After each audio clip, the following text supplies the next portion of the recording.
Every week, over 6,600 people vacation aboard the world's largest cruise ship. And all those people need to eat 3, 4, 8 times a day. You have to calculate that it's breakfast, lunch, and dinner, plus snacks, plus at night, plus all 24-hour food all around. And that never stops. Ship kitchens run 24/7, manned by a culinary team of more than 1,000 people. They dish out over 30,000 meals every single day. And they do it all from compact kitchens on a rocking ship.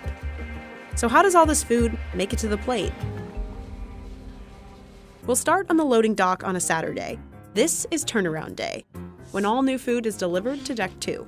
This is basically a place that you would not like to be on turnaround day when we are loading. It's busy, super busy. That's Jarrett. He orders food for the ship's 23 different restaurants. Every week, Jarrett's got a $1 million shopping budget. All of that is just for 7 days of food. Sometimes Jarrett will tweak his orders based on who's coming aboard. More kids means more chicken fingers. That's how the operation runs. So we monitor it on a daily basis, what has been used, what has not been used, and then we adjust our orders accordingly. But by and large, being in Miami, having the same number of people, it's almost the same every cruise. On turnaround day, 30 trucks arrive at Miami Port. They're carrying 500 pallets worth of inventory, and all that has to be loaded onto the ship by 4 p.m. Any delay in our operation can hamper the sail away of the ship, which is again a big logistic requirement. Over 600,000 pounds of food and drinks are provisioned for just 1 week of sailing. Once on board, everything is moved along the ship's secret highway. This is I-95, and it runs the entire length of the ship on Deck 2. We separate all the stores to the different locations that they are supposed to go. We have about 20 different storerooms divided into freezers, fridges, walk-in fridges, and rice stores. Seafood, meat, vegetables, and fruit are all divided and stored in separate fridges. If you come towards the end of the cruise, this box will be almost empty with a few fruits that are needed for 2 more days, which we keep as backup stock. There are also 6 freezers. That's where the 700 pounds of ice cream that'll be eaten each week are stored. Dry goods are stored down on Deck 1. Full of spices, full of chocolate in this storeroom, coffee. It's nice to be in this storeroom. An elevator gets the food downstairs. Jarrett's team checks all of the food for quality control every day. If produce is ripening faster than expected, they try to work it into another meal. For example, overripe broccoli could go into broccoli cheddar soup instead of being tossed. Once inventory is stored, restaurants on upper decks put in food orders with Jarrett. Chefs will come downstairs, pick up their order, and cart it away to be cooked. That's where this guy comes in. Any food on board this beautiful ship, anything you eat it, is my responsibility. Wherever you have beautiful potato fry, it's mine. Rice is mine. Pate is mine. Pastry is mine. Salad, shrimp, wherever you eat it, it's my responsibility. Rijo's team of 280 chefs run the kitchens 24/7. Each chef works 10 to 12-hour days. Contracts typically last 4 months without a single day off.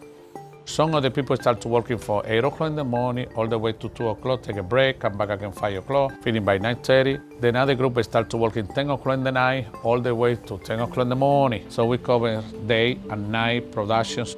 Chefs on board cook up nearly 100 different menus every week. All the menus are developed at Royal Caribbean's Miami headquarters. And every week, chefs stick to the same rotation of menus, cooking up everything from racks of lamb to hand-rolled sushi. The food has to be diverse to match Symphony of the Sea's international passengers, vacationing at all kinds of price points. We try to please everybody and to make sure that everybody find what you're looking for. All the cooking happens in 36 kitchens, or galleys as they're called on a ship. There are 12 specialty restaurants on board, costing up to $50 a person. And each of those restaurants has its own small galley. In those tight quarters, chefs crank out the same menu every day. At Jamie's Italian, it's fresh pasta. At Hooked, it's over 2,000 oysters, shucked per cruise. But the largest amount of food is reserved for the main dining room, which spans 3 decks and serves up to 6,000 people a night. Eating here is included in your ticket. Before food heads up to the main galleys, it starts in one of the prep kitchens, off I-95. There's a butcher shop. Butcher, good morning. Yes, sir. These are the gentlemen looking after all the meat cuts. The butcher goes through about 15,000 pounds of beef and 9,700 pounds of chicken each week. There's also a veggie cutting room and a fish thawing box. Lobster is the most popular dish in main dining. The ship goes through about 2,100 pounds of lobster tails every week. Finally, the food heads upstairs to the main galley. The ship's biggest kitchen is broken down by categories: desserts, bread, cold food, and hot food. In dessert, chefs whip up cakes, chocolates, and 100 different types of pastries. Over in the bread bakery, they make 40 different kinds of bread from all over the world, all from scratch. But the real hustle comes just before the dinner rush. 6,000 hungry passengers in the main dining room. Remember Rijo? Before dinner prep starts, he has to approve all the dishes. Good afternoon. How are you, Chef? Good. Rijo tries each dish and gives his critiques. We're gonna put a little bit more Pernod, a little bit more Gale, a little bit more herbs. Very, very good. So this is what aioli. Aioli, we need to put a little bit more for today. Huh? You can see, Chef, how we look. Huh? Take a note, don't forget. That's what we're talking about. Right? Beautiful, beautiful. We don't have any challenge, so we're ready to go. Chef, thank you so much, and thank you so much, and look forward to have a beautiful night tonight. Thank you. Have a beautiful day. Bye-bye. Chefs take his notes and get cooking. Chefs can see a tally of each dish ordered up on screens. The system also keeps track of how much inventory is used. In the cold room, salads and appetizers like carpaccio come together.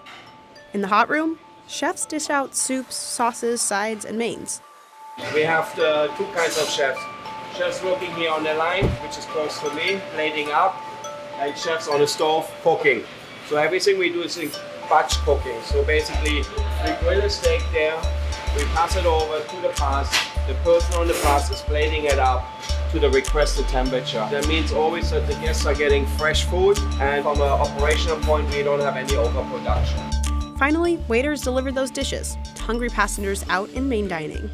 Between the chefs, inventory crew, waiters, and dishwashers, it takes a team of 1,085 people to keep this massive operation going.